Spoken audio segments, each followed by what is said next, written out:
Do you think that the main infection vector is still a binary attachment and you click on it and then the malware spreads everywhere on your computer, on your family computers or in your corporate environment, everywhere? Oh, you really should think again. This is not the main infection way anymore.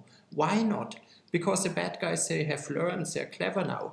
They know that spreading something via binary attachment creates too much attention.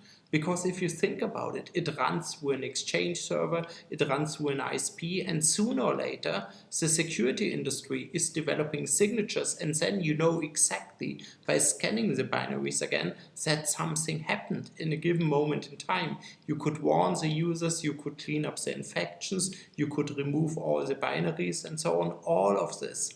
The bad guys, they have learned what they're doing nowadays is they don't spread malware automatically.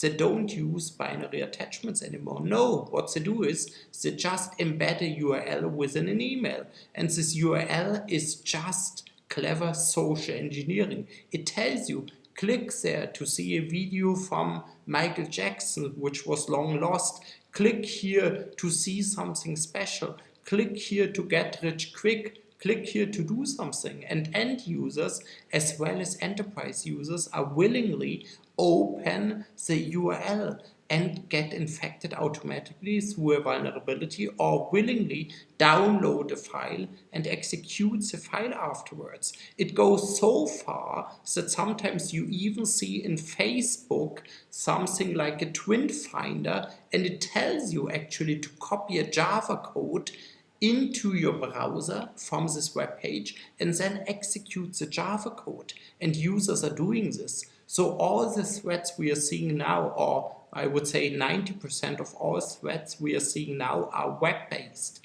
They start from the web and they start an infection chain, because then the malware, when it first has access onto the computer system, when it first has changed the computer system, it downloads additional components and it never stops. It changes its shape constantly, and this makes it so difficult to detect it. So this is the main infection vector. So you need something like the web threat protection from Trend Micro to be protected against this. We not only scan for binary attachments, we also look at every URL and we ensure that the users can't click on the URLs anymore. And we do this faster than anyone else. For this, we have a big server farm. We have done a massive investment, but we have to do this. We needed to do this because the bad guys have changed their tech scheme completely. A lot of security vendors haven't realized this yet and still rely on traditional signatures, traditional malware detection, but this becomes less and less important. So main infection vector, URLs, main infection method, social engineering, be aware of this.